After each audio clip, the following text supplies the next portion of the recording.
Hello? Anybody home? I called out after walking through the door of my family's home. My chocolate lab, Rocky, greeted me at the door. Wagging his tail, he walked between my legs and licked my fingers. Hey, boy, I missed you too. Where is everyone?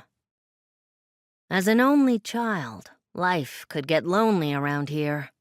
My family home was large and located on a plot of farmland. The land belonged to Mom's dad, who had been a dairy farmer. Grandpa worked hard, and the farm did well, but when it came time to pass the business on, Mom wasn't interested.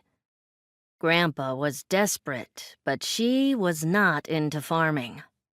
Daddy was his employee. Grandpa had forbidden all his employees from taking an interest in his daughter, but Daddy was never good at following the rules. He took interest in her anyway. She ended up pregnant with me. Grandpa insisted they marry, and it ended up being Daddy who took over the family business. A business I was planning on running one day, as the only child of my parents. I loved the farm with all my heart. The animals kept me company during what would have been a very lonely childhood. Rocky also served as my trusted friend, but he was getting older now. I dropped my bags at the front door and set out to look for my parents. The house was big.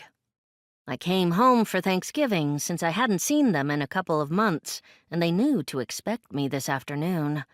It didn't make sense they were nowhere in sight. I walked toward Daddy's office, knowing he liked to hide out in there when he was feeling overwhelmed. When I got to his door, I was ready to knock, but he was standing by his desk. He must have sensed me, because he turned around, a smile forming on his lips, but it fell flat as his lips turned down. Annie.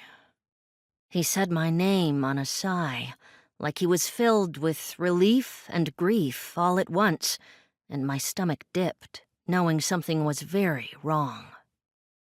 Hey, Daddy.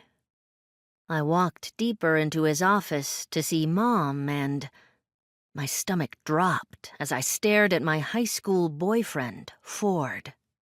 The guy who cheated on me for years and made me feel like I wasn't enough, who didn't speak to me politely. The guy who acted like a complete jerk over and over again. The guy who always came groveling for me to take him back, and I did. Every damn time. Because I believed he would change, that he didn't mean what he said.